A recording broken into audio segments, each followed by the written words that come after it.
लेते हैं। I think we should be done in about 40 minutes और सो, अगर हम विदाउट इंटरप्शन करते रहे। इतना मुश्किल चैप्टर नहीं है, बिजनेस स्टडी से मिलता जुलता है, तो काफ़ी थोड़ा बोरिंग भी लगता है मुझे, लेकिन आसान है। राइट जी, सो ऑब्जेक्टिव्स ये नीचे पड़ा हुआ है।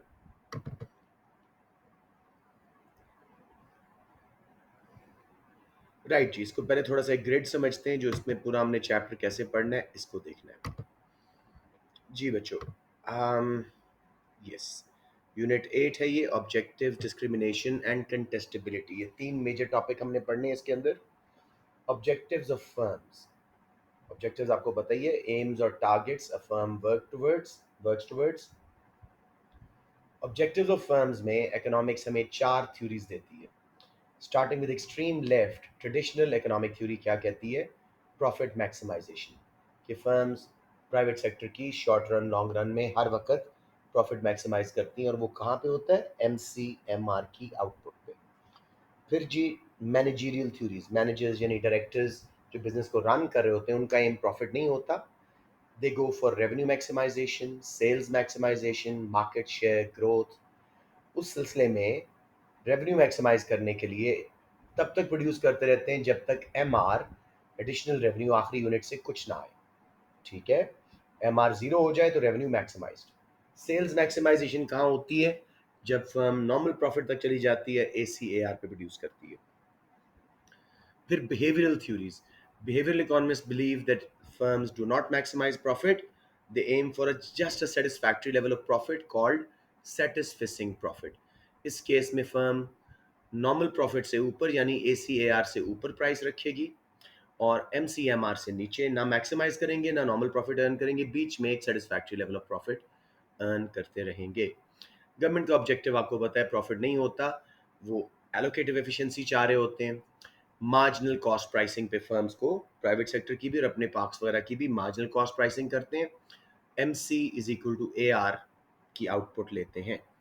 बेसिक आइडिया क्लियर है? तो मैं अब पहला वाला क्वेश्चन में ही पूरे आपको ऑब्जेक्टिव्स कराने लगा हूँ। कोई क्वेश्चन इस पे फिलहाल? सिर्फ एक होगा ऑब्जेक्टिव गवर्नमेंट का? गवर्नमेंट का एक ऑब्जेक्टिव इसमें पढ़ते हैं हम गवर्नमेंट थ्योरी में। ठीक है, एज फर्म्स की बात कर रहे हैं ना, वैसे तो गवर्नमेंट की बहुत ऑब्जेक्टिव्स हैं, लेकिन एज फर्म्स हम माइक्रो पढ़ रहे हैं ना, ठीक है। और एज अ फर्म गवर्नमेंट कैसे जाती है, मेरी फर्म्स कैसे चलाएं।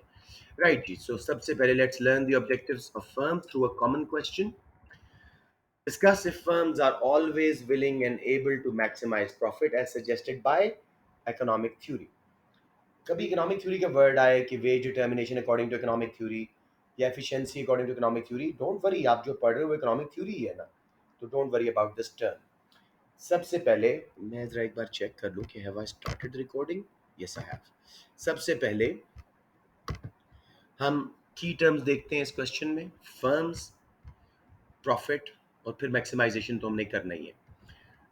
फर्म क्या होती है जी? A decision making unit that combines resources to produce goods and services with an objective such as profit maximisation. So firm क्या हुई जी? एक डिसीजन मेकिंग यूनिट है, एंटरप्राइज का काम है डिसीजन मेकिंग होता है, जो कंबाइन करती है रिसोर्सेज को, फैक्टर्स को, प्रोडक्शन के, लैंड, लेबर, कैपिटल को, usually with an aim such as profit maximisation. Profit क्या है जी? Difference between total revenue and total cost. तो हमने थोड़ा सा इनिशियल टर्म्स को डिफाइन किया just to start the answer is an essay form. फिर हम इस स्टेटमेंट को कि क्या फर्म्स हमेशा प्रॉफिट मैक्सिमाइज करना चाहती हैं या करती हैं इकोनॉमिक थ्योरी के मुताबिक, हम इसको अपहोल्ड कर रहे हैं असर्शन को। तो हम क्या कह रहे हैं जी? According to traditional economic theory, all firms in private sector aim to maximize profit in short and long run. Profit is maximized when firms produce at an output where MC is equal to MR in both perfect and imperfect markets, और इसके लिए हम नीचे वाला figure देखेंगे। तो हमने statement को, असर्शन को पहले अपहोल्ड किए कि जी आप सही कह रहे हैं। ट्रेडिशनल इकोनॉमिक थ्योरी क्या कहती है? फर्म्स प्राइवेट सेक्टर की हमेशा प्रॉफिट मैक्सिमाइज करेंगी, MCMR पे प्रोड्यूस करेंगी, चाहे शॉर्ट रन है चाहे लॉन्ग रन है, चाहे परफेक्ट कंपटीशन की फर्म्स हैं या monopolies, monopolistic competition, oligopolies, whatever the market structure में बी। किसी को प्रॉब्लम यहां तक जी? अब हमने दो फिगर्स बनाए, लेफ्ट साइड पे परफेक्ट मार्केट का राइट साइड पे इम्परफेक्ट मार्केट्स का। दोनों में फ़र्क क्या है जी? परफेक्ट मार्केट में डिमांड कर्व क्योंकि perfectly elastic straight line horizontal होता है तो demand is A R and M R, तो स्ट्रेट लाइन एम आर लगाया हमने। इम्परफेक्ट मार्केट में क्योंकि डिमांड कर्व डाउनवर्ड स्लोप होते हैं तो उसमें हमने downward sloping M R curve लगा दिया। दोनों के साथ एम सी मिलाया, दोनों का इक्विलिब्रियम वहाँ आया जहाँ एम सी एम आर के बराबर थी, प्रॉफिट मैक्सिमाइज हुआ आउटपुट क्यू जीरो पे, क्योंकि उससे पहले पहले एम आर कर्व ऊपर है, एम सी कर्व नीचे, shaded area is the profit. उस यूनिट पे प्रॉफिट नहीं हो रहा लेकिन सारा प्रॉफिट मिल मिला के मैक्सिमाइज हो गया है ओ क्यू जीरो पे आउटपुट पे। जब उसके बाद बनाओगे तो एम सी एम आर से ऊपर है, एडिशनल आउटपुट पे लॉसेस शुरू हो जाएंगे। तो दोनों परफेक्ट और इम्परफेक्ट मार्केट्स कहाँ प्रोड्यूस करेंगी? M C is equal to M R पे अपना प्रॉफिट मैक्सिमाइज करेंगी। एक्सप्लेनेशन ग्राफ कीजिए। The above figure shows firms whether they are in perfect market or with a straight line MR, figure on the left, or in imperfect markets with a downward sloping MR, figure on the right. They always produce where MC is equal to MR to maximize profit. By the way, ये loss minimization की output भी है। Both of these figures, above figures show profit is maximized where output is equal to MC is equal to MR. After that, marginal या additional losses start हो जाते हैं। कोई confusion बेटे? हमने स्टेटमेंट को पहले यहाँ पे अपहोल्ड किया है। 25 मार्क्स में से हमें नॉलेज के समझो 6 मार्क्स मिल गए। वैसे ऐसे एग्जैक्टली है नहीं लेकिन चलें बंच करते हैं तो 6 मार्क्स बन गए। फर्म को डिफाइन किया, प्रॉफिट को डिफाइन किया, फिर अप होल्ड किया कि ट्रेडिशनल इकोनॉमिक थ्योरी कहती है कि प्राइवेट सेक्टर में firms short run, long run में, परफेक्ट इम्परफेक्ट मार्केट्स में हमेशा एम सी एम आर पे प्रोड्यूस करेंगे, प्रॉफिट मैक्सिमाइज करेंगे। उसके दो फिगर्स बना के एक्सप्लेन कर दिए। ये हमारा L1 कंप्लीट हो गया। एनी क्वेश्चंस जी? All right, let's now move on to why firms are unable to maximize profit। अब हम दूसरे पार्ट ऑफ क्वेश्चन पे कि क्या विलिंग एनेबल है, तो अब हम चैलेंज कर रहे हैं कि नहीं जी वो एबल ही नहीं है प्रॉफिट मैक्सिमाइज करने के। पहले हम बात करते हैं क्यों ऐसा है। सबसे पहले फर्म्स में be unable to maximize profit. यहाँ पे थोड़ा सा मैं सीधा कर लूँ, सॉरी जी, बहुत गलत मैंने कोई क्लिक कर दिया जी। firms are unable to maximize profit. In reality, finding marginal cost, yani additional cost of making one extra unit, is very difficult when it comes to indirect costs. जो अकाउंट्स पढ़ते हैं वो तो समझ गए होंगे। Direct cost like raw materials, labour जो हर unit के साथ आपकी बढ़ रही होती हैं, they are easy to identify, to find for each additional product made. मतलब आप शूज़ बना रहे हो, कितना लेदर लगा, कितना उसके ऊपर आपने स्टिचिंग के लिए धागा लगाया, कितने वर्कर्स की उस पर कॉस्ट आई। तो सारी डायरेक्ट कॉस्ट तो बड़ी आसान है। But indirect cost like rent, insurance of building, interest on loans, जिनको हम ओवरहेड्स बोलते हैं, ये वाली can not be easily identified with each extra unit produced. Possible है लेकिन बहुत मुश्किल है। तो ये अकाउंटिंग में इसको हम अपोर्शनिंग करते हैं हर एडिशनल यूनिट के ऊपर। तो वो एक मुश्किल सा प्रोसीजर है। तो पहला मसला क्या है? फर्म्स अनेबल है मैक्सिमाइज प्रॉफिट करने के, क्योंकि एक कोऑर्डिनेट एम सी जो एम आर से मिला के प्रॉफिट मैक्सिमाइजिंग आउटपुट हमें देता है, उसको खुद ढूंढना मुश्किल है। डायरेक्ट कॉस्ट आसान है, लेबर, रॉ मटेरियल्स वगैरह, लेकिन indirect cost, rent, insurance of building, management salaries, interest वगैरह, कितना रेंट डालें हर एडिशनल जॉगर पे जो बन रहा है, कितनी इंश्योरेंस डालें हर एडिशनल फुटबॉल जो बन रहा है, कितनी इंश्योर अपना वो इंटरेस्ट ऑन लोन्स कितना चार्ज करें हर एडिशनल गाड़ी जो बन रही है एक फर्म में। समझ रहे हो? तो वो थोड़ा मुश्किल हो रहा है। कोई कंफ्यूजन यहाँ पे? Non accounting students please. Okay, finding M R from every additional unit in additional revenue कितना मिल रहा है हमें सेलिंग एवरी एक्सटर्नल यूनिट, वो नियरली इम्पॉसिबल है, क्योंकि एम आर निकलता है ए आर से। ए आर क्या है? Demand curve. डिमांड कर्व खुद बेस्ड है सेट्रस पैरेबस अजम्पशन पे। तो अदर फैक्टर्स चेंज होते रहते हैं, इनकम, फैशन, टेस्ट वगैरह, डिमांड कर्व शिफ्ट होता रहता है, साथ साथ एम आर कर्व भी शिफ्ट होता रहता है। देयर फोर हर पॉइंट पे कैलकुलेट करना एग्जैक्टली हमें हर एडिशनल यूनिट से कितनी रेवेन्यू मिल रहा है, वो पॉसिबल नहीं रहता, बहुत डिफिकल्ट हो जाता है। तो firms are unable to maximize profit as suggested by economic theory because both coordinates MC and MR are hard to find in reality। तो पहले हमने assertion को uphold किया, बाय सेइंग कि यस जी फर्म बनाती प्रॉफिट है, मैक्सिमाइज करती हैं ट्रेडिशनल थ्योरी के मुताबिक, एमसीएमआर पे दो ग्राफ बनाए, अपहोल्ड कर दिया। फिर जी उसको रिजेक्ट किया कि जी हमारे एमसीएमआर के जो कोऑर्डिनेट्स हैं वो खुद ढूंढने बहुत मुश्किल है, एमसी इनडायरेक्ट कॉस्ट की वजह से, एमआर एआर पे डिपेंड करता है, जो डिमांड कर्व है वो सेटर्स पैरेबस अजम्पशन पे है, डिमांड शिफ्ट होती रहेगी, एमआर शिफ्ट होता रहेगा, हर वक्त मालूम करना कि कितना एडिशनल रेवेन्यू आ रहा है इज वर्चुअली इम्पॉसिबल। अब हम नेक्स्ट इस चैलेंज करने जा रहे हैं सेशन को कि फर्म्स अनविलिंग भी होती हैं प्रॉफिट मैक्सिमाइज करने को, नॉट जस्ट अनेबल, अनविलिंग। वो चाहती नहीं है हम प्रॉफिट मैक्सिमाइज करें, विच इज स्ट्रेंज, लेकिन देखें क्यों। नंबर वन, फर्म्स में also be unwilling to maximize profit as they do not want to attract governments watch dog agencies. ये नेशनल इंसाफ ब्यूरो जो है, अकाउंटेबिलिटी ब्यूरो, एफआईए, सीबीआर वगैरह, सेंट्रल बोर्ड ऑफ रेवेन्यू, बाहर के मुल्कों में सीआईए वगैरह, आप नहीं चाहते ये एजेंसीज हमारे पीछे पड़ जाएं। अगर हम इतना एबनॉर्मल प्रॉफिट बनाएंगे, प्रॉफिट मैक्सिमाइज करेंगे, तो वो सोचेंगे हम मोनोपोली बिहेवियर कर रहे हैं, बैरियर्स टू एंट्री बनाए हुए हैं, और होता भी ऐसे है। तो firms do not want unwarranted attraction of government agencies जो उन पे इन्वेस्टिगेशन खोलें और उनके लाइसेंस वगैरह बंद होने का चांस हो। क्लियर हो गया पहला point? We don't want government agencies to start investigating against us. Next जी, फर्म्स में not maximise profit to keep barriers to entry up. देखो, जब भी फर्म्स एबनॉर्मल प्रॉफिट कमाएंगी मैक्सिमाइज करके, नई फर्म्स अट्रैक्ट होंगी, वो इंडस्ट्री में आएंगी, कंपटीशन बढ़ेगा, फर्म्स के प्रॉफिट नीचे चले जाएंगे। तो अपने बैरियर्स टू एंट्री को कायम रखने के लिए मोनोपोलीज जैसे बिजनेस समटाइम्स प्रॉफिट को सेक्रीफाइस कर देते हैं। They not willing to maximize profit. Yes, abnormal profit बनाएंगे, लेकिन इतना नहीं कि नई फर्म्स आ जाएं। लिमिट प्राइसिंग करते रहेंगे, इतना प्रॉफिट बनाएंगे कि नई फर्म को इतनी अट्रैक्शन ना आए। क्लियर मेरे बच्चों? कोई confusion? Okay, let's move on to third one, large public limited companies. Public limited companies कौन हैं? जो स्टॉक एक्सचेंज पे अपने शेयर्स बेच सकती हैं। उनके केस में प्रॉफिट मैक्सिमाइज क्यों नहीं होता? प्रिंसिपल एजेंट प्रॉब्लम की वजह से।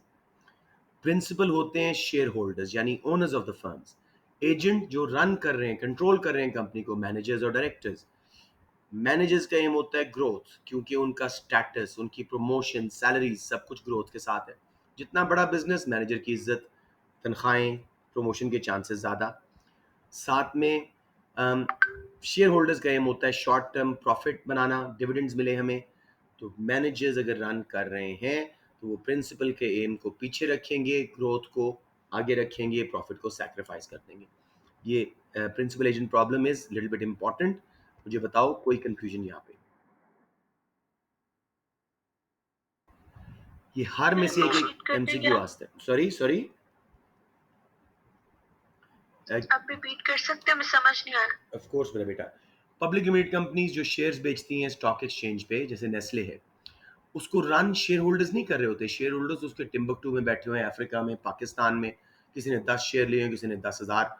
वो कंट्रोल नहीं कर रहे होते। कंट्रोल कौन कर रहे होते हैं? Managers, directors. अब शेयर होल्डर्स का एम है कि हमें अपने शेयर्स पे अच्छा डिविडेंड यानी प्रॉफिट मैक्सिमाइज हो। एजेंट्स का, डायरेक्टर्स का, मैनेजर्स का एम है कि ग्रो करे नेस्ले। जितना बड़ा होगा उतनी डिविजन्स, उतने डिपार्टमेंट्स, हमारी प्रमोशन होगी, स्टेटस बढ़ेगा, सैलरीज बढ़ेंगी। तो अगर एजेंट्स चला रहे हैं बिजनेस को, प्रिंसिपल्स का एम, शेयर होल्डर्स का, ओनर्स का एम प्रॉफिट पीछे, long term aim of growth आगे। क्लियर हो गया बेटे? ये divorce between ownership and control, this is divorce between ownership and control. Everybody clear? Yes sir. Okay, Nabiha आपने पूछा था, क्लियर है मेरा बेटा? चलिए, जिसने भी पूछा था, सर मैंने पूछा था फिजा। ओके फिजा, गॉट इट ना? ठीक है। तो तीन हमने अनविलिंग के प्रॉब्लम्स देखे। नंबर वन, फर्म्स क्यों प्रॉफिट मैक्सिमाइज नहीं कर रही? They don't want to attract unwarranted attention of government watchdog agencies, जो उन पे इन्वेस्टिगेशन खोल दें, नैब वगैरह, सीआईए वगैरह, कि भाई ये मोनोपोली वाला बिहेवियर है, उनका लाइसेंस ही खतरे में पड़ जाए। या फिर बैरियर्स टू एंट्री कायम रखना चाहते हैं, ज़्यादा प्रॉफिट कमाएंगे, फर्म्स अट्रैक्ट होकर आती जाएंगी, कंपटीशन बढ़ने से प्रॉफिट गायब हो जाएगा। लार्ज पब्लिक लिमिटेड कंपनीज में प्रिंसिपल एजेंट प्रॉब्लम है। प्रिंसिपल्स यानी ओनर्स, शेयर होल्डर्स स्कैटर्ड हैं, बिजनेस को कंट्रोल नहीं कर रहे। कंट्रोल कर रहे हैं मैनेजर्स और डायरेक्टर्स। उनका एम होता है लॉन्ग टर्म ग्रोथ, और प्रॉफिट कमाना एम होता है short term managers sorry principal का, शेयर होल्डर्स का, दोनों के एम में कॉन्फ्लिक्ट है, ऑब्जेक्टिव्स फर्क है, प्रॉफिट को सैक्रिफाइस कर दी जाएगा, ग्रोथ की जाएगी। फिर लास्ट वन जी, क्यों अनविलिंग है? To avoid stake holder objectives. Stake holders are groups of people who are directly affected by business activity. ये बिजनेस में आपने बहुत डिटेल में पढ़ा हुआ है। उनके कॉन्फ्लिक्ट्स क्या है? अगर आप प्रॉफिट मैक्सिमाइज करते हो तो आपको क्या काम करना है? रेवेन्यू बढ़ाना है और कॉस्ट कम करनी है, ताकि डिफरेंस मैक्सिमाइज हो प्रॉफिट में। उसके लिए वर्कर्स क्यों नाराज होंगे? आप उनकी सैलरी शायद कट डाउन करो, उनकी प्रमोशंस रोको, वर्किंग कंडीशंस को हल्का कर दो। मैनेजर्स क्यों अनहैप्पी होंगे? प्रॉफिट डिस्ट्रीब्यूट हो जाएगा, ग्रोथ नहीं होगी। कस्टमर्स अनहैप्पी हो जाएंगे, प्रॉफिट बनाओगे तो क्वालिटी कम कर दोगे, शायद कॉस्ट बचाने के लिए, प्राइस बढ़ाओगे रेवेन्यू बढ़ाने के लिए। ईच केस सारे स्टेक होल्डर्स नाराज हो जाते हैं। इन स्टेक होल्डर्स को खुश रखने के लिए प्रॉफिट को सैक्रिफाइस किया जाता है और कम बनाया जाता है। बनाते हैं प्रॉफिट लेकिन मैक्सिमाइज नहीं करते। सबको समझ आ गया सर वाई ये फर्म्स? तब क्यों करेंगे अगर प्रोडक्टिविटी नहीं बढ़ी वर्कर्स की? मेरे बेटे इवन क्योंकि अगर प्रोडक्टिविटी प्रोडक्टिविटी बढ़े भी ना, प्रॉफिट यूनिट मैक्सिमाइजेशन कॉस्ट एमसीएमआर पे जब करते हो इंशाल, तब स्टेक होल्डर के कॉन्फ्लिक्ट्स आते हैं। प्रॉफिट बनाने में मसला नहीं है, एब नॉर्मल और वो भी मैक्सिमाइज्ड, उधर मसला आ रहा ठीक है सर। है। यस, गुड गुड क्वेश्चन दो। अब इसके अलावा फर्म्स क्यों प्रॉफिट मैक्सिमाइज नहीं करती? उनके ऑल्टरनेटिव ऑब्जेक्टिव्स भी हैं और एम्स भी हैं, ठीक है। अब हम वो थ्योरीज जो ऊपर देखी थी ब्रीफली उनको देख रहे हैं। मैनेजरियल थ्योरीज में मैनेजर्स क्या चाहते हैं? या तो सेल्स रेवेन्यू मैक्सिमाइज करना, यानी price into quantity revenue maximize करना। और ये किस आउटपुट पे आता है? ये सारी आपकी चीट शीट है एमसीक्यूज के लिए। M R is equal to zero पे बनाते जाओ बनाते जाओ। जब आखिरी यूनिट से कोई रेवेन्यू नहीं आया उसके बाद तो एम आर नेगेटिव होना है ना, तो रेवेन्यू मैक्सिमाइज हो गया। इकोनॉमिक्स में जब भी मार्जिनल जीरो हो, totals maximize. M U zero होता था, total utility maximize. Marginal product zero होता था, total product maximise.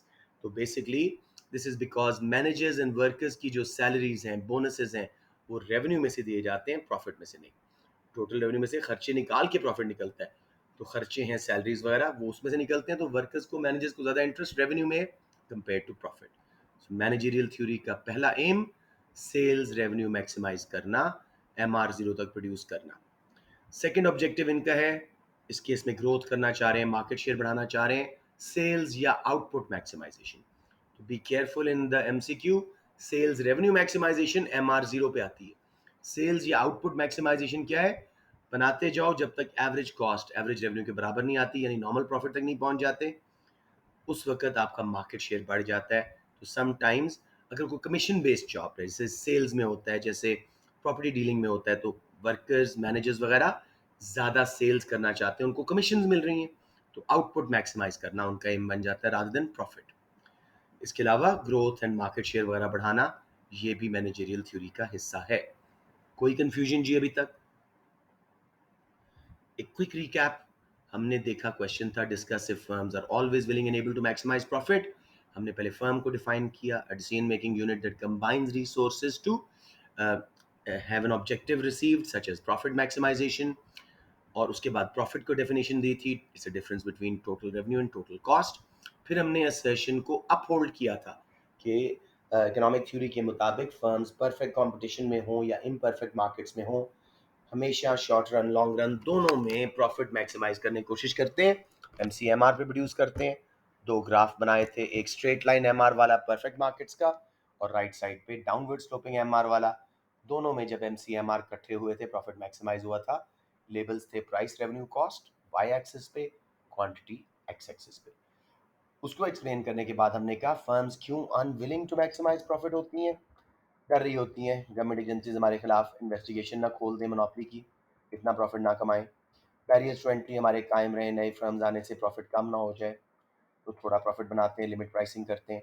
Large public limited companies में प्रिंसिपल एजेंट प्रॉब्लम आ जाता है, ओनर्स का एम प्रॉफिट, जबकि चलाने वाले एजेंट्स का, मैनेजर्स डायरेक्टर्स का एम ग्रोथ। उनकी सैलरी स्टेटस उसके साथ लिंक्ड है। तो मैनेजर्स जब चला रहे हैं तो वो ग्रोथ करेंगे, प्रॉफिट मैक्सिमाइज नहीं करेंगे, रिटेन करके री इन्वेस्ट कर देंगे। स्टेक होल्डर्स को नाराज़ नहीं करना चाहते। हमने अगर बहुत प्रॉफिट बनाया, मैक्सिमाइज किया, तो कस्टमर्स के लिए क्वालिटी कम करेंगे, प्राइस बढ़ाएंगे, वो नाराज़ हो जाएंगे।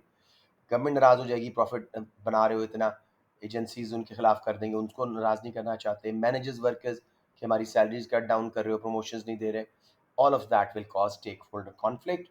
उससे बचने के लिए फर्म्स प्रॉफिट मैक्सिमाइजेशन को छोड़ती हैं। इसके अलावा और ऑब्जेक्टिव भी हैं, मैनेजरियल थ्योरीज, ये थ्योरीज जरूर लिखनी है, फॉर एक्सलेंट रिजल्ट आपने थ्योरीज लिखनी है। मैनेजरियल थ्योरीज क्या कहती हैं जी? मैनेजर्स जब कंट्रोल कर रहे होते हैं बिजनेस को, तो वो प्रॉफिट को छोड़ देते हैं, सेल्स रेवेन्यू को मैक्सिमाइज करते हैं। कहाँ तक प्रोड्यूस करते हैं? जहाँ एम आर ज़ीरो हो जाए, उस वक्त प्रॉफिट और सेल्स जो है, रेवेन्यू जो है मैक्सिमाइज हो जाता है, तो वो प्रॉफिट को छोड़ देंगे। कभी कभी ग्रोथ के लिए वो सेल्स या आउटपुट मैक्सिमाइज करते हैं, कमीशंस वगैरह जॉब में होती हैं सेल्स के हिसाब से, तो workers managers aim for more sales rather than profit, और ए सी ए आर पे प्रोड्यूस करते हैं। फिर उसके बाद बिहेवियरल थ्योरी पढ़ते हैं जी, कि हर्बर्ट साइमन नाम के एक शख्स ने बनाई थी। उसने कहा कि फर्म्स जो हैं हर वक्त प्रॉफिट मैक्सिमाइज नहीं करती, they learn from each other and from the market environment, they try to find a compromise between different stake holder objective. जैसे हमने ऊपर देखा था, स्टेक होल्डर्स को नाराज नहीं करना चाहती। उसकी थ्योरी के मुताबिक फर्म एक satisfactory level of profit earn करके खुश हो जाती हैं, उसको वो बोलता था satisficing profit. This is above normal profit यानी ए सी ए आर से ऊपर, और बिलो मैक्सिमम प्रॉफिट यानी एम सी एम आर से नीचे। बिहेवियरल थ्योरी समझ आ गई बच्चों? कोई क्वेश्चन? ऑलराइट जी, आखिरी आ गया कि अगर गवर्नमेंट की फर्म थी तो वो शायद प्रॉफिट मैक्सिमाइजेशन नहीं करेंगे, उनका एम सोशल वेलफेयर है, एलोकेटिव एफिशिएंसी है। सो मार्जिनल कॉस्ट प्राइसिंग को फॉलो करेंगे। कौन सी आउटपुट? जहां एम सी ए आर के बराबर हो, यानी मार्जिनल कॉस्ट, डिमांड कर्व से प्राइस निकलती है ना, A R curve he price बनता है, तो एम सी को डिमांड कर्व पे, ए आर कर्व पे कट करके जो आउटपुट एंड प्राइस बनती है वो चार्ज करवाएगी गवर्नमेंट। अब जी ये सारे एम्स, ऑल्टरनेटिव ऑब्जेक्टिव्स हम एक ग्राफ के थ्रू करेंगे। इसको सीखना पड़ेगा आपको, क्योंकि इस पे हर साल एक या दो एमसीक्यूज आते हैं, और अगर एमसीक्यूज ना भी आए तो, और ये क्वेश्चन कर रहे हो, तब भी आपको ये बनाना पड़ेगा। Looks tough. एक बार मैं इधर जुबानी एक्सप्लेन करता हूँ, ना समझ आया तो मैं दोबारा बना दूंगा। आपने इस केस में स्टेप बाय स्टेप करना क्या है, पहले डिमांड पहले लेबल करने हैं, price, revenue, cost and quantity. Demand curve लगाना है नॉर्मल सा, ना इलास्टिक ना इनइलास्टिक, ताकि आसानी से बन जाइए। डिमांड कर्व के साथ लेबल कर देना है एवरेज रेवेन्यू। फिर काफ़ी ज़्यादा गिराओ एम आर, जितना एम आर ज़्यादा गिराओगे उतनी आसानी से सारे ऑब्जेक्टिव ठीक होंगे। एम आर को काफ़ी गिराओ, तकरीबन हाफ समझ लो, डिमांड कर्व और ओरिजिन के बीच में तकरीबन हाफ एम आर गिराओ। अब जी पहला ऑब्जेक्टिव प्रॉफिट मैक्सिमाइजेशन, कोई बच्चा मुझे बताएगा कहाँ पे हो रहा है एम सी एम आर? कौन सा इक्विलिब्रियम है, क्या प्राइस है और क्या क्वांटिटी? इंशाल के अलावा एनीवन?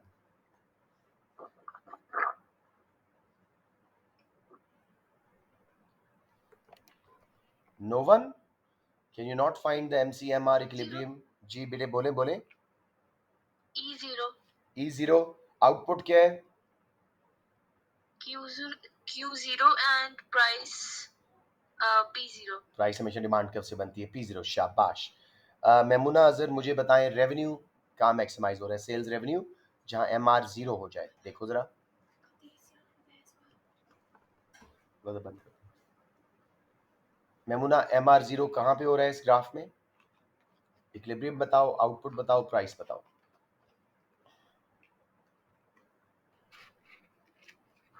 सर Q1 पे। शाबाश। और इक्विलिब्रियम E1 प्राइस क्या बन रही है? जो बन रही है ऊपर डिमांड कर्व तक जाओ, जो प्राइस P1। बनेगी P1। शाबाश। ये आपके एमसीक्यूज भी साथ साथ सॉल्व हो रहे हैं। सर ये इम्परफेक्ट मार्केट का है सिर्फ। बेटे रियलिटी में तो इम्परफेक्ट मार्केट्स है ना, अल्टरनेटिव ऑब्जेक्टिव्स तो वही होंगे ना, परफेक्ट मार्केट सर में तो सिर्फ। यहाँ पे एलोकेटिव एफिशिएंसी कैसे आ गई? P equals to MC. अभी अभी आते हैं ना, अभी आते हैं, हौसला करो। अ, आप मुझे बता दो इंशाल कहाँ पे एमसी प्राइस के बराबर हो रही है, यानी एमसी कर्व एआर को कट कर रहा है, किस आउटपुट पे, किस इक्विलिब्रियम पे?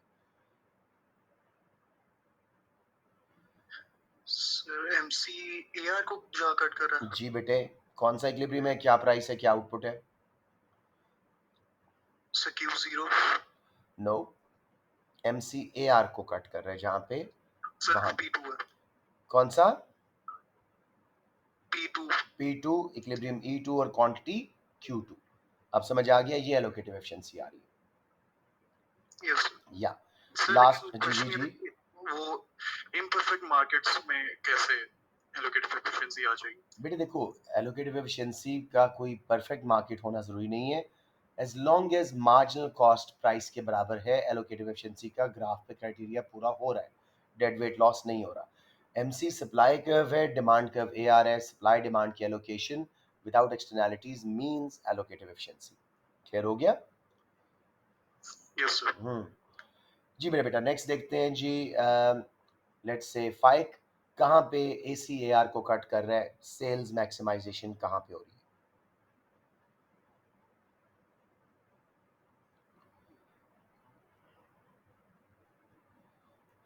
फाइक माइट नॉट बी देयर। रिदा आप बता दो बच्चे।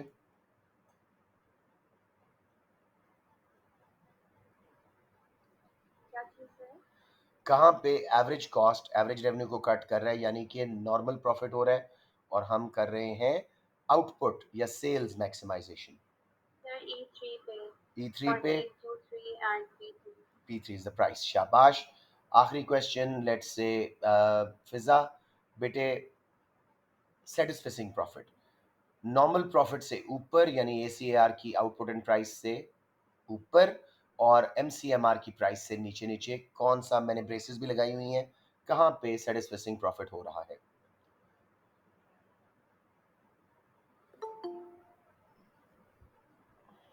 I'll sorry I have to attend this kid Ripal। Sir एक क्वेश्चन है, जी जी इसमें जी जी गवर्नमेंट जी इंटरवेंशन हो रही है? सॉरी, इसमें गवर्नमेंट इंटरवेंशन हो रही है? जब MCAR हो रहा है तो यस गवर्नमेंट इंटरवेंशन है, जब बाकी हैं वो मैनेजरियल एम्स हैं या बिहेवियरल एम्स हैं या प्रॉफिट मैक्सिमाइजेशन है, वो प्राइवेट सेक्टर यानी का, मार्जिनल कॉस्ट प्राइसिंग वो गवर्नमेंट इंटरवेंशन एक्टिव होगी। में। शाबाश, गुड। जी फिजा, या किसी बच्चे को मैंने जिसको बोला था, कहाँ पे प्रॉफिट सेटिस्फाइंग नजर आ रही है? एनीवन, अब कोई बता दो। प्रॉफिट सेटिस्फाइंग P3 से ऊपर ऊपर, P0 से नीचे नीचे, यानी ACAR की आउटपुट एंड प्राइस से ऊपर और MCMR की प्राइस से नीचे नीचे सारी प्रॉफिट सेटिस्फाइंग है, satisfactory level of profit earn कर रहे हैं। सबको समझ आ गया या कोई confusion? Got it sir. Got it? अच्छा, गुड इनफ। नीचे देखो, ये अपना अच्छी तरह कर लीजिएगा। Above figure shows profit maximization at equilibrium EO, where MC is equal to AMR and output is Q0, price is P0. फिर G sales revenue is where equilibrium is at E1, MR is 0, output is Q1, price is P1. Government objective is met at E2, MC is equal to price या average revenue, output is Q2, price is P2. Uh, Sales या output maximization where AC is equal to AR, equilibrium 3, output Q3, price P3. Profit satisfying is anywhere between prices P3 and P0 and output Q3 and Q0, that is above ACAR, normal profit, and below MCMR, maximum profit. फिर graph देख लो. Do you want me to make it again for you guys? Yeah, you've captured it. मैं एक बार फिर आपको MCQs के लिए बता रहा हूँ, वो ठीक है पे सर। Got it? ठीक है। MCMR profit maximisation Q0 P0 और MR0 revenue maximization, sales revenue maximization, output Q1, price P1. Government objective marginal cost pricing MCAR के बराबर, output Q2, price P2. Sales output maximization ACAR यानी normal profit Q3, P3.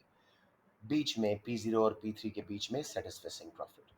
इसके बाद मेरे बेटे evaluation करते हैं, क्वेश्चन खत्म हो गया है। As discussed above, according to traditional economic theory, firms always aim for maximizing profit, but in reality, MC and M are the two coordinates required to find the profit maximizing output are very difficult to calculate or it may even be impossible। जैसे हम ऊपर लिख के आए थे, evaluation is a straightforward answer to the question. Firms have other objectives as well, such as managerial, behavioral, and government objective theories. Whether firm will aim for profit depends on who controls the firms. Owners may look for short-term profit and managers may look for long-term growth. It also depends on size and legal status of the firm. A small sole trader may look for profit, but a large public limited company run by managers will aim for growth. It will also depend on how long a firm has been operating in the market. A newly established firm may aim for survival before looking to grow or to make profit.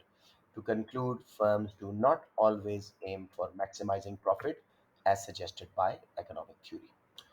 पूरा recap चाहिए question का या समझ आ गया? बाकी external factors जैसे economic conditions होती हैं उनकी बात नहीं करनी हमने। नहीं बेटे, देखो रिसेशन हो गया, अभी नहीं, सर्वाइवल बिल्कुल की आपने बिल्कुल बात सही की बोल तो रहे हो। रिसेशन आप ऐड कर सकते हो, बट इवैल्यूएशन को इतना लंबा ना कर दो कि आप ऑलरेडी ये सब लिखना। Let me tell you, you are on page 5, almost half of page 5। So 5 foolscap pages लिखते लिखते 45 मिनट में अगर मैनेज कर गए इंशाल्लाह तो यस ऐड इट, बट ये आप लिख दें, आपके 25 में से 25 आंसर है, कोई मसला नहीं इंशाल्लाह। ठीक है sir. This is a 30 mark answer. I've tried to make 30 marks answers क्योंकि बच्चे कुछ ना कुछ मिस कर जाते हैं, कुछ गलतियां कर जाते हैं, तो 20 के ऊपर तो आए ना आप लोगों के। जी एनी क्वेश्चंस जी, एनीवन? इस ग्राफ पे हाथ चालू कर लो जरा ताकि ये मसला ना आए। अब जी बड़ा आसान टॉपिक है, प्राइस डिस्क्रिमिनेशन। एक फॉरगॉटन सा टॉपिक है, इसको आसानी से पढ़ते हैं, समझते हैं, और एक क्वेश्चन भी करेंगे discuss if price discrimination is always bad, या नीचे उसका मैंने प्रॉपर पास्ट पेपर क्वेश्चन लिखा हुआ है, discuss if price discrimination is bad for consumers. Price discrimination क्या है जी? When firm charges different prices for same product or service to consumer with no difference in cost of production. Cost of production में difference हो तो वो price differentiation है। Same cost पड़ रही है, एग्जैक्टली सेम प्रोडक्ट या सर्विस है, उसके प्राइसेस डिफरेंट चार्ज कर रहे हो कंज्यूमर्स डिफरेंट को, या इवन सेम को डिफरेंट मार्केट्स में, तो उसको हम बोलते हैं प्राइस डिस्क्रिमिनेशन। सबको बेसिक डेफिनेशन क्लियर होगी? When a firm charges different prices, नाम से पता लग रहा है price discrimination, different prices for the same product or service, ठीक है, to consumers with no difference in cost of production। अब इसके तरीके क्या क्या हैं हमारे पास, मेथड्स क्या हैं? सबसे पहले it can be by region, इलाके के हिसाब से, due to different price elasticity of demand for the product. एक रीजन में इनइलास्टिक डिमांड थी, हो सकता है होम कंट्री है, आप मोनोपोली स्टेटस है आपका वहाँ पे, इनइलास्टिक डिमांड है, सो हायर प्राइस चार्ज करोगे। दूसरा, इलास्टिक डिमांड थी एक और मार्केट में, हो सकता है किसी और कंट्री में है, कंपटीशन ज़्यादा है, सो इलास्टिक डिमांड है तो लोअर प्राइस चार्ज करोगे। पहला है by region, due to different price elasticity of demand या different incomes in those regions. Number two is जी, it can be by uses, different rates of domestic and commercial uses of electricity by वापडा इन पाकिस्तान। आप देख रहे होते हो पहले कुछ units पे कम रेट है, फिर बढ़ता जाता है, कमर्शियल रेट्स और हैं, डोमेस्टिक रेट्स और हैं। बाय टाइम, ये भी आपका कॉमन एक्सपीरियंस है, higher fares on airlines, buses, hotels etcetera in season periods and low fares in off season. Last जी, बाय पर्सन, एक सर्जन डिफरेंट प्राइसेस चार्ज कर रहा है, अमीर पेशेंट्स को, पुअर पेशेंट्स को। I myself price discriminate, अपने students को चार्ज नहीं करता हूँ एकेडमी में, बाहर के स्टूडेंट्स को फुल चार्ज करता हूँ। ये सब examples of price discrimination methods हैं। बाय रीजन, पीडी डिफरेंट है, by use, commercial domestic use of electricity by वापडा, बाय टाइम, सीजन्स में ज़्यादा रेट, ऑफ सीजन में एयरलाइंस के, होटल्स के, बसेस वगैरह के, ट्रेन के लोअर रेट। बाय पर्सन, मसलन एक सर्जन डिफरेंट रेट चार्ज करे for operating the same operation on rich and poor patients. दोनों का रूट कनाल कर रहा है, डेंटिस्ट है, डिफरेंट रेट चार्ज कर रहा है। सबको समझ आ गया बेटे प्राइस डिस्क्रिमिनेशन का ये concept? Okay. Condition for price discrimination, firm के पास क्या होना चाहिए कि वो प्राइस डिस्क्रिमिनेट कर सके? It's likely to occur when firm is a price maker, monopoly, oligopoly, या कम से कम sorry, just give me a minute.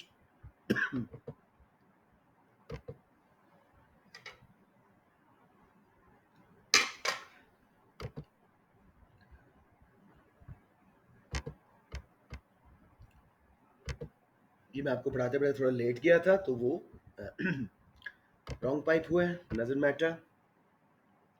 क्या कंडीशंस हैं प्राइस डिस्क्रिमिनेशन की? फर्म को प्राइस मेकर होना चाहिए, परफेक्ट कंपटीशन की फर्म्स प्राइस टेकर्स होती हैं, वो डिस्क्रिमिनेट नहीं कर सकती। मोनोपोली, ओलिगोपोली, सब ज़्यादा मोनोपोलीज करती हैं फिर ओलिगोपोलीज, या फिर कम से कम मोनोपोलिस्टिक कंपटीशन की फर्म होगी तो डिस्क्रिमिनेट कर सकेगी। सर यहाँ प्रोडक्ट के पास अगर कोई डिस्टिंक्टिव फीचर हो और वो पेटेंट्स वगैरह हो तब भी एप्लीकेबल हो सकता है ये फिर? एब्सोल्युटली, बट वही प्राइस मेकर होना जरूरी है ना, ठीक है। Secondly, yes. elasticity of demand should be different in different markets, high in one market, low in the other, ठीक है। जैसे हमने ऊपर डिस्कस किया, अपने होम मार्केट में मोनोपोली थे, इनलास्टिक डिमांड थी, प्राइस बढ़ा दी। इंटरनेशनल मार्केट में कंपटीशन था, आपने इलास्टिक डिमांड थी, प्राइस कम कर दी। Markets can be separated through barriers, या लॉ के बैरियर्स हैं या जियोग्राफिकल डिस्टेंस बहुत है। मसलन एक कंपनी शादमान में अपनी प्रोडक्ट का अलग रेट चार्ज कर रही है और गुलबर्ग में अलग, वो नहीं कर सकेगी, बिकॉज हो सकता है शादमान के कस्टमर्स खरीद खरीद के गुलबर्ग में खुद बेचना शुरू कर दें। हाँ, अलबत्ता वही कंपनी लाहौर में अलग रेट चार्ज कर रही है, कराची में या न्यूयॉर्क में और रेट चार्ज कर रही है, तो इतना जियोग्राफिकल गैप है कि डिस्क्रिमिनेशन हो सकती है। समझ आ गया मेरे बच्चों? तीनों फैक्टर्स, प्राइस मेकर होना जरूरी है, इलास्टिसिटी डिफरेंट होना जरूरी है, कोई जियोग्राफिकल डिस्टेंस हो, या मार्केट्स बाय लॉ सेपरेट हो सकती है। Any confusions, any questions? बच्चों सो तो नहीं गए? मुझे अपनी आवाजें सुनाओ एक बार प्लीज। जागिंग? Assalamualaikum. वालेकुम सलाम। जाग रहे हो बच्चों? बाकी कोई आवाज नहीं आई? Yes, sir. Okay, okay, good enough. Let's move on to graph for it. Economics for graph now. Let's see how a firm price discriminates when it has different price elasticity of demand in different markets. This can be seen in the figure below. मैं right से start कर रहा हूँ। Market ए, जहाँ पे हमारी demand elastic है, average cost curve नहीं लगाना, प्राइस रेवेन्यू कॉस्ट लेबल करके। डिमांड कर्व ए आर है, इलास्टिक, एम आर भी इलास्टिक होगा। एम सी एम आर की आउटपुट ली आपने, equilibrium of firm A, quantity of firm A, demand curve तक गए, प्राइस बनी पी ओ ए। उसी एग्जैक्ट सेम पॉइंट पे एम सी लगाना है, सेम स्केल पे ड्रॉ करना है ग्राफ को। एम सी एम आर की आउटपुट पे इन इलास्टिक डिमांड कर्व है, एम आर गिरा दो ज़्यादा इनलास्टिक फॉर्म में, तो obviously price of A is higher than B, because of different elasticities firm has been able to discriminate price. किसी बच्चे को इस ग्राफ में इशू आ रहा हो?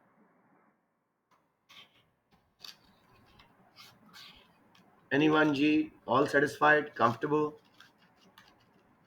Yes sir. एक्सीलेंट, इंशाल्लाह तुम तो हो। एनीवन? एनीवन? ओके, सो मैं एक्सप्लेन कर रहा हूँ साथ साथ।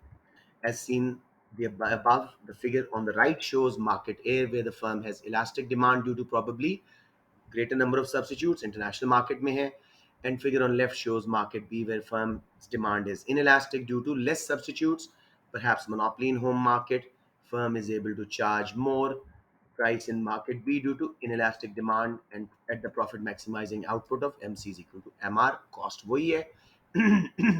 इसको बोल रहे हैं हम प्राइस डिस्क्रिमिनेशन। ये हो गया जी प्राइस डिस्क्रिमिनेशन के बेसिक्स। अब हम चलते हैं, क्या ये बुरी है या अच्छी चीज है? प्रॉब्लम्स क्या हैं जी? Some consumers end up paying more for the same product and their welfare falls. It looks bad price discrimination, लेकिन कंज्यूमर अपनी मर्जी से दे रहा है हायर प्राइस, तो इकोनॉमिक्स में कोई मसला नहीं, कोई एक्सप्लोटेशन यहाँ पे नहीं हो रही, it's totally okay. Second problem is monopoly may convert consumer surplus, बल्कि will convert producer surplus, consumer surplus into producer surplus by charging higher price. अब नोट करो, consumer surplus at price P0 was area under demand curve above price line, areas A plus B, लेकिन जब price उन्होंने बढ़ाई P1 पे तो सिर्फ area A रह गया कंज्यूमर सरप्लस, वो उन्होंने ऐड कर दिया प्रोड्यूसर सरप्लस में। क्लियर मेरे बच्चों? कोई क्वेश्चन यहाँ पे? गुड। ये दो फायदे बता के, अब इसके दो नुकसान बता के, काफी सारे फायदे हैं प्राइस डिस्क्रिमिनेशन जस्टिफाइड इकोनॉमिक्स में। बेनिफिट्स क्या है जी? जैसे कुछ कंज्यूमर ज्यादा पे कर रहे थे, some consumers will end up paying less for the same product and their welfare will rise. एक price discriminating monopoly can ensure the supply of a product in an industry with high cost. एक ऐसी industry थी जिसमें बहुत high cost है, fix cost बहुत है या कॉस्ट बहुत ज्यादा है। स्मॉलर फर्म्स जो प्राइस डिस्क्रिमिनेट नहीं कर सकती, वो तो वहां सर्वाइव ही नहीं करेंगी, तो एक मोनोपोली ही सर्वाइव कर सकेगी, तो कम से कम वो प्रोडक्ट या सर्विस सप्लाई होती रहेगी। सो अगर ये कोई एसेंशियल सर्विस थी लाइक इलेक्ट्रिसिटी जनरेशन, रेलवेज, तो प्राइस डिस्क्रिमिनेटिंग मोनोपोलीज लाइक वापडा and Pakistan railways they can still keep providing this service even in areas where it is making a loss।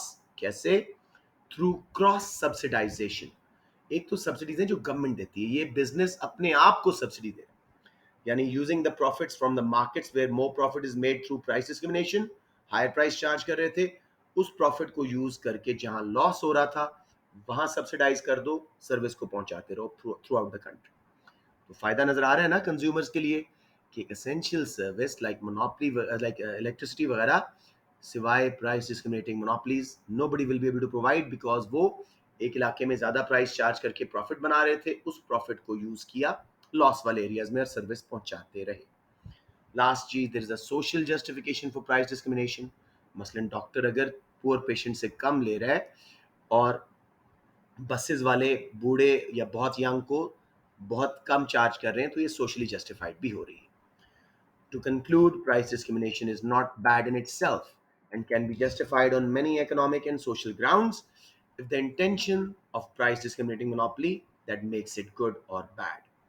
अगर प्राइस डिस्क्रिमिनेटिंग मोनोपोली इसलिए price कम charge कर रही थी कि predatory price करके competition ही उड़ा दो, फिर बुरी है। लेकिन अगर इसलिए कर रही थी कि उसके पास इकोनॉमीज ऑफ स्केल हैं, वो चाहती है service through out the country जाए, तो फिर तो अच्छी बात है। अब वापस आते हैं क्वेश्चन के ऊपर जो मैंने आपसे शुरू में कहा था पास्ट पेपर का। यहाँ पे कई एक बार बस देख लोगे याद आ जाएगा। Discuss if price discrimination is always bad या ऑलवेज बैड फॉर कंज्यूमर्स। तो पहले प्राइस डिस्क्रिमिनेशन को डिफाइन किया, when a firm charges different prices for same product और service to consumers with no difference in cost of production. Methods क्या है जी? By reason different elasticity है, कहीं इनइलास्टिक कहीं इलास्टिक डिमांड है, कहीं ज़्यादा प्राइस चार्ज करो इनइलास्टिक डिमांड में और कहीं कम करो। फिर बापदा जैसी बिजनेस कंपनीज डोमेस्टिक रेट्स अलग चार्ज कर रहे हैं, कमर्शियल रेट अलग चार्ज कर रहे हैं, सीजन में और रेट, ऑफ सीजन में और रेट। बाय पर्सन एक सर्जन अमीर को ज़्यादा चार्ज कर रहा है, गरीब को कम।